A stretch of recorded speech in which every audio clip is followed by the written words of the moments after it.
Dear students, आज की video में हम chapter number 3 motion in a straight line की स्टडी करेंगे। Motion in a straight line. देखो, ये जो है अब जो साइंस यानी फिजिक्स जो अब स्टार्ट हो रही है, या बेटा बिल्कुल तुम पीछे पढ़ चुके हो क्लास 9th में, ठीक है। वही सारे चैप्टर्स यहाँ रिपीट होंगे। यहाँ पर क्या होगा, वहाँ पर कुछ चीज़ों का प्रूफ नहीं किए थे, यहाँ पर थोड़ा डिटेल हो जाएगा, ठीक है। अब इस चैप्टर के नाम ही से बिल्कुल क्लियर है, मोशन इन स्ट्रेट लाइन या रेक्टिलिनियर मोशन, यानी एक ऐसा मोशन होगा जो किसी स्ट्रेट लाइन के लॉन्ग होगा। ये आपका मोशन हुआ, कौन सा? Motion in straight line. चलो अब एक एक टॉपिक इसके पढ़ते हैं। पहली ही इसकी पॉइंट है, कौन सी पॉइंट है? पहली टॉपिक है इसकी मोशन। कौन सी टॉपिक? What is motion. देखो, मोशन क्या है? An object is said to be in motion if it change its position with respect to its surrounding with the passage of time, ठीक है। यानी कोई ऑब्जेक्ट हो, उसकी पोजीशन में चेंज आ रही हो टाइम के रिस्पेक्ट में, या टाइम पैसेज ऑफ टाइम यानी टाइम बीत रही हो और उसकी लोकेशन में चेंजिंग आ रही, तो बोलेंगे मोशन में। फॉर एग्जांपल, अगर हमने घड़ी में देखा अभी 10 o'clock हो रहा था, 10 बज रहे थे, तो कोई object at the point A पर था, उसके बाद 11 बजे भी देखा, तो यहीं पर लोकेशन था, तो बोलेंगे ये मोशन में नहीं है। अब ए से कहाँ चला गया? फॉर एग्जांपल बी पर चला गया, ठीक है, और टाइम भी क्या कुछ बीत गया, तो ए से बी तक गया, अब बोलेंगे ये क्या है? मोशन में है। क्यों? इसके पोजीशन में चेंजिंग आ गई है। यही बेटा है मोशन। और मोशन के लिए एक बात याद कर लो, ये एब्सोल्यूट नहीं होता है, ये हमेशा रिलेटिव होता है। मोशन जो होता है हमेशा क्या होता है? रिलेटिव होता है। कभी भी मोशन एब्सोल्यूट नहीं हो सकता कि अगर तुम मोशन में हो तो जितनी भी चीज़ें हैं वर्ल्ड में, दुनिया में, यूनिवर्स में, सबके रिस्पेक्ट में तुम मोशन में होगे। बेटा ये ऐसा नहीं हो गया। किसी के रिस्पेक्ट में मोशन में रहोगे तो किसी के रिस्पेक्ट में तुम रेस्ट में भी रहोगे, ठीक है। यानी इसीलिए कहता है जो मोशन है ये एब्सोल्यूट है, सॉरी रिलेटिव है, एब्सोल्यूट नहीं है। अब तरह मैं क्लियर कर दूँ। फॉर एग्जाम्पल, तुम ट्रेन में बैठे हो, एरोप्लेन में बैठे हो, शायद प्लेन तो बड़ी बात हो गई, शायद नहीं बैठे हो, बस में बैठे होगे, ठीक है। तो उसमें देखो, उसके अंदर जितने भी लोग बैठे हुए हैं तुम उनको देखो, ठीक है। तो तुमको क्या लगेगा? ट्रेन रुकी हुई है, सारे लोग क्या है तुम्हारे रिस्पेक्ट में? रेस्ट में है। लेकिन जैसे तुम विंडो से बाहर देखोगे, अब उसके रिस्पेक्ट में अपने आप को मिलाओ, तो क्या लगेगा?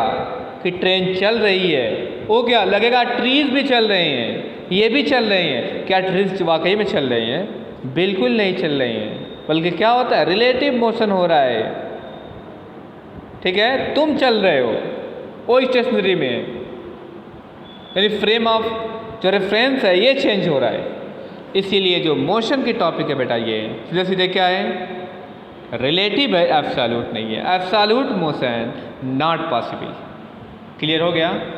यानी कि मोशन जब भी होगा हमेशा क्या होगा? किसी न किसी के रिलेशन में ही मोशन। यानी कि तुम अगर मोशन में ये कहो मैं सबके साथ मोशन में हूँ, ये नहीं हो पाएगा।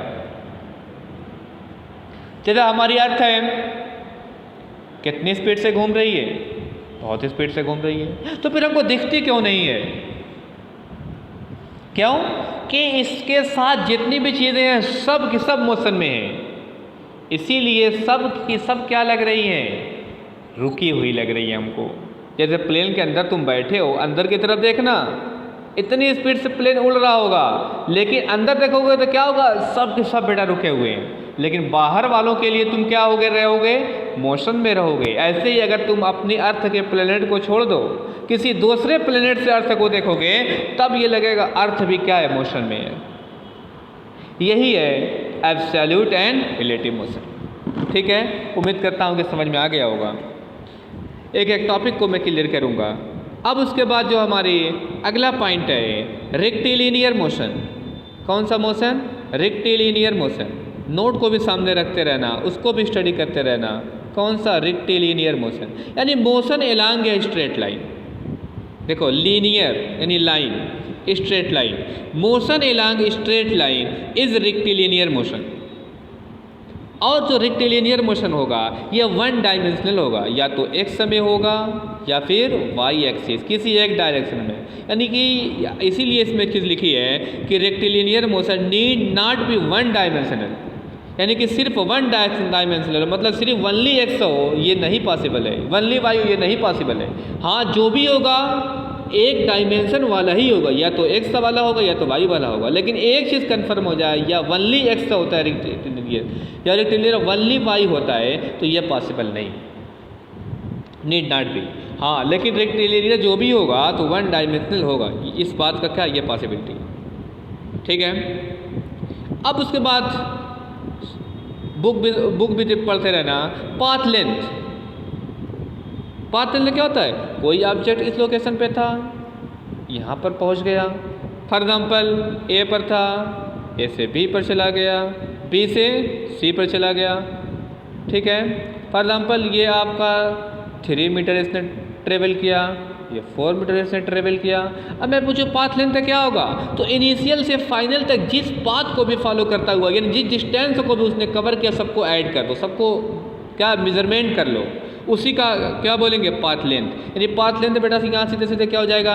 ए से बी तक गया है तो A B plus B C आपका क्या हो गया? पाथ लेंथ हो गया, यानी कि 3 + 4 = 7 मीटर, ये आपका हो गया पाथ लेंथ। ठीक है, लेकिन डिस्प्लेसमेंट जो है, ये देखो सब टॉपिक पढ़ी हुई कि नहीं पढ़ी हुई है? सब पढ़ी हुई है। डिस्प्लेसमेंट में ये भी एक क्या है? ये भी पाथ लेंथ ही है, लेकिन एक कंडीशन के साथ है, जस्ट शॉर्टेस्ट पाथ लेंथ या the shorten distance between initial and final position of an object. यानी कि ए पर था, ए से सी तक पहुंच गया, तो हमको ये नहीं देखना है कि ऐसे गया है कि ऐसे गया, इससे मतलब नहीं है। हमको सिर्फ ये देखना है इनिशियल से फाइनल पर कहाँ पहुंचा है। तो इनिशियल से फाइनल ये आपका AC जो बेटा कहलाएगा, AC यही आपका क्या कहलाएगा? डिस्प्लेसमेंट। अब डिस्प्लेसमेंट होगा ये पाथ लेंथ के बराबर तो हो सकता है, पाथ लेंथ से कभी भी बड़ा नहीं हो सकता, हमेशा छोटा ही रहेगा या बराबर रहेगा। यहाँ पे काउंट करके देख लो, या 3 और 4 ये पाथ लेंथ था, यानी 7 हो गया। ज़रा ये डिस्टेंस निकाल लो तो हाइपोटेनस हो जाएगा। ठीक है, तो पाइथागोरस थ्योरम को रूट अप्लाई करो, कितना होगा? 4 × 4 = 16, 3 × 3 = 9, कितना 25 बाहर निकालो, कितना बचेगा? 5 हुआ, यानी कि कितना ये बचेगा आपका? 5 हुआ। थोड़ा फास्ट चल रहा हूँ इस वजह से कि ये सब पिछली क्लास में पढ़ चुके हो। ठीक है, अब मैं क्या रिकॉल कराऊँ कि क्लास 10th में ये हाइपोटेनस होगा, पाइथागोरस थ्योरम में ये हाइपोटेनस ये बेस है, ये परपेंडिकुलर है, तो हाइपोटेनस का स्क्वायर इक्वल टू बेस का स्क्वायर प्लस परपेंडिकुलर का स्क्वायर, ये सब बेटा तुमको रिकॉल होना कंपलसरी है। ठीक है, यानी कि डिस्प्लेसमेंट क्या होता है? The shortest distance between initial and final position. देखो पाथ लेंथ कभी भी 0 नहीं हो सकता, लेकिन डिस्प्लेसमेंट 0 हो सकता है। ये यहाँ से चला घूम फिर के फिर यहीं पर आ गया। फॉर एग्जाम्पल तुम घर से स्कूल गए, स्कूल से फिर घर पहुँचा गए, मैं पूछूंगा ठीक है तुम्हारा डिस्प्लेसमेंट कितना हो गया? 0 डिस्प्लेसमेंट हो गया। जबकि पाथ लेंथ कितना हुआ? एक बार स्कूल की डिस्टेंस को फिर घर पहुँचे डबल करोगे तो पाथ लेंथ निकलेगा, और डिस्प्लेसमेंट क्या हो गया? 0 हो गया।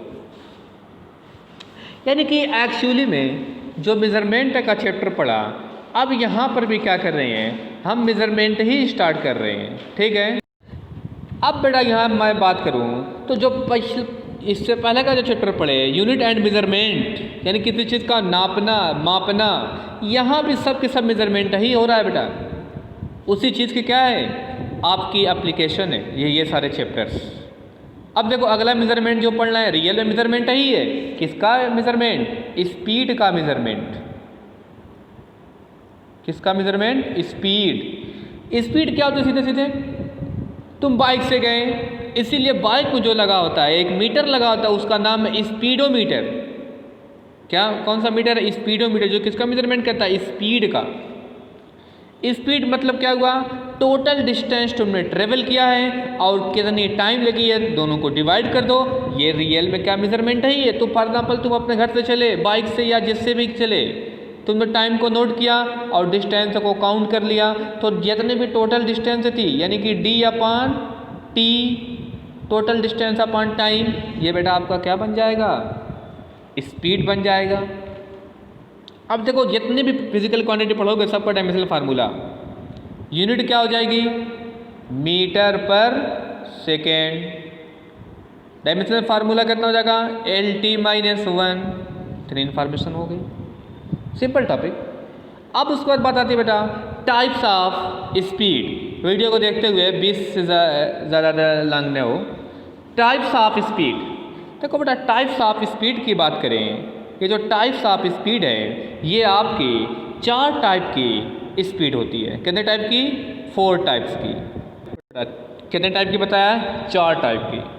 पहली है यूनिफॉर्म स्पीड और दूसरी नॉन यूनिफॉर्म स्पीड या नॉन यूनिफॉर्म को वेरिएबल भी बोलते हैं। तीसरी है एवरेज स्पीड और बेटा चौथी है आपकी इंस्टेंटेनियस स्पीड। कौन सी? इंस्टेंटेनियस स्पीड, यानी यूनिफॉर्म, नॉन यूनिफॉर्म दूसरा नाम, वेरिएबल, उसके बाद एवरेज, उसके बाद कौन सी? इंस्टेंटेनियस। अब हम एक एक की स्टडी करेंगे 1 बाय 1 करके। आपका जो पहला है यूनिफॉर्म स्पीड। बेटा यूनिफॉर्म स्पीड एक ऐसी स्पीड होती है अगर तुम कहीं भी जाओ तुम्हारी स्पीड क्या है? मेंटेन रहे। ठीक है, मेंटेन। फॉर एग्जांपल तुम बाइक से अपने घर से यानी कि हाउस से कहाँ जा रहे हो? अपने हाउस से जा रहे हो आजमगढ़ के लिए, ठीक है। और अगर तुम्हारी बाइक की जो स्पीड है हर लोकेशन पर फॉर एग्जांपल अगर 50 लेके जा रहे हो तो 50 ही मेंटेन रहे, तब ऐसी स्पीड को बोलेंगे यूनिफॉर्म, जो कि बाइक से मिलना लगभग इम्पॉसिबल है, क्योंकि हमेशा कहीं भीड़ होगी तो थोड़ा सा क्या रोकना पड़ेगा, फिर उसके बाद रोड को खाली पाओगे और तेज़ कर दोगे, तो ये स्पीड आपकी यूनिफॉर्म नहीं होगी। हाँ, ट्रेन के बारे में कह सकते हैं, वो एक फिक्स तरीके से चलाना शुरू कर दे तो उसकी स्पीड एक फिक्स तरीके से लेके जा रहा है तो क्या बोलेंगे? Uniform speed. ठीक है, यूनिफॉर्म स्पीड कहा जाए यही बाइक अगर बड़े उम्र वाले चलाएंगे, तुम्हारे फादर जी चलाएं, तुम्हारे बड़े भाई चलाएं, तो माना जा सकता है लगभग यूनिफॉर्म। लेकिन ये जो नई नस्ल है, जो तुम लोग बच्चे हो, तुम्हारी जो स्पीड होगी बेटा ये तुम्हारी यूनिफॉर्म नहीं हो सकती, तुम्हारी वेरिएबल होगी या नॉन यूनिफॉर्म होगी। क्यों?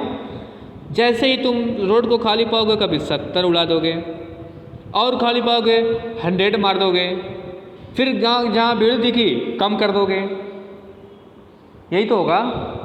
तो ऐसी स्पीड जो कहलाएगी वेरिएबल स्पीड या non uniform speed. Variable speed और नॉन यूनिफॉर्म स्पीड, समझ गए? यानी कि हर जगह एक स्पीड से लेकर चलिए, यानी बड़े बुजुर्ग लोग अगर साइकिल को चलाएं, बाइक को चलाएं, तो उनकी स्पीड मान कर दिमाग में एक लॉजिक के लिए यूनिफॉर्म स्पीड। नॉन यूनिफॉर्म का मतलब तुम्हारी स्पीड नए उम्र वालों के लिए, कभी 50, कभी 60, कभी 70, कभी कुछ, तो ऐसी स्पीड क्या कहला जाएगी? वेरिएबल या नॉन यूनिफॉर्म स्पीड। अब बात आती है जो तीसरी चीज़ है एवरेज स्पीड। अब देखो एवरेज स्पीड बताने की ज़रूरत क्यों पड़ती है?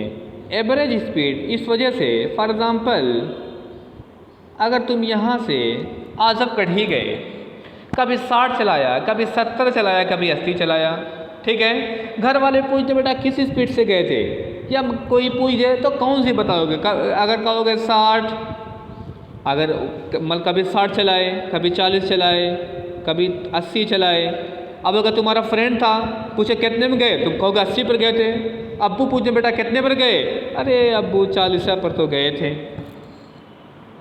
ठीक है। लेकिन फिजिक्स में ध्यान देना, फिजिक्स में एवरेज क्या होगा? एवरेज निकालने के लिए टोटल डिस्टेंस यानी जितनी भी डिस्टेंस है टोटल टाइम से डिवाइड कर दो, वो आपकी क्या हो जाएगी, एवरेज स्पीड हो जाएगी। फार्मूला याद कर लो, total distance upon total time taken.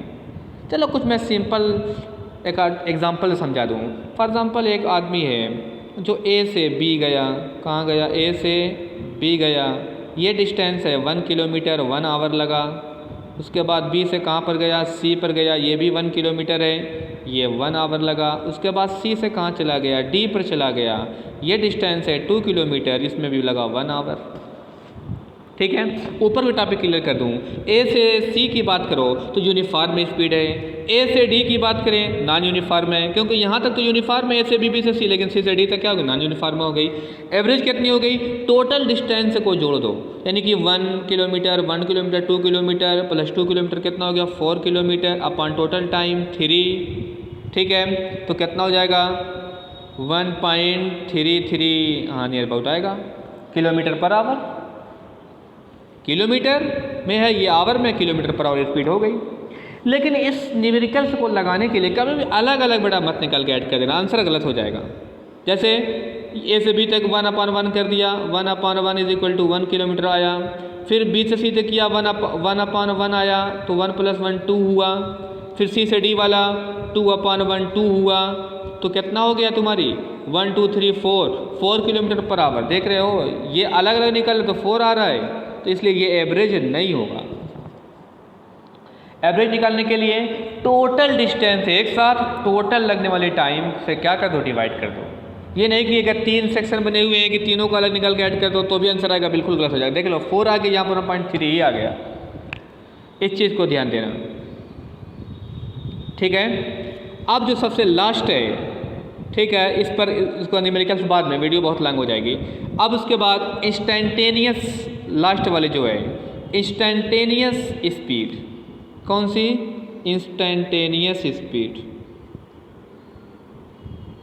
Instantaneous ये बना स्टैंड से, किससे बना है, स्टैंड से। स्टैंड का मतलब होता है किसी पार्टिकुलर में, यानी कि जो गाड़ी का जो स्पीडोमीटर होता है वो कौन सी स्पीड नापता है, तो ध्यान दो बेटा, इंस्टेंटेनियस मापता है। क्यों, अगर तुमने बहुत ज़्यादा इसलिए एक्सीलेटर को ज़्यादा तेज़ कर दिया तो फ़ौरन वाली स्पीड बता देगा, धीमी किया वो धीमी बता दिया। यानी स्टैंड वाली स्पीड, यानी कि पार्टिकुलर इंस्टेंट वाली जो स्पीड बताएगा उसी का नाम होगा इंस्टेंटेनियस। फॉर एग्जांपल 5 सेकंड में कितनी है, 6वें सेकंड में कितनी है, 7 सेकंड में कितनी है, 8वें सेकंड में कितनी है, तो इस पार्टिकुलर स्पीड का नाम है कितना, इंस्टेंटेनियस स्पीड। ठीक है, इसका जो सिंपल होता है, देखो इसको कैलकुलस की लैंग्वेज में अगर तुमने डेल्टा x डिस्टेंस ट्रेवल किया है, लगने वाली टाइम डेल्टा t थी, तो इसको कैलकुलस की लैंग्वेज कैसे बताएंगे, limit delta t tends to 0 delta x upon delta t, इसी का नाम होगा इंस्टेंटेनियस स्पीड। यानी कि डेल्टा t टेंस टू 0 यानी कि टाइम 0 होने वाली है। फॉर एग्जांपल 7 से 8 सेकेंड, यानी कि 8वां सेकंड ख़त्म मीन 0 हो गया, 9वां स्टार्ट हो रहा है, यानी कि 8वें सेकंड में, यानी delta t tends to 0 means अगर 1 सेकंड का नाम लिया 1 सेकंड को पूरा होगा। अब तो इसकी बात करेंगे तो अगला सेकंड स्टार्ट होगा, यानी कि यहाँ टाइम 0 उसके बाद फिर अगला, यानी कि व्हेन टाइम टेंस टू 0 उसी का नाम होगा इंस्टेंटेनियस स्पीड। जो गाड़ी का स्पीडोमीटर होता है वो क्या बताता है, इंस्टेंटेनियस स्पीड ही बताता है। ठीक है, अब उसके बाद नेक्स्ट में, ओके थैंक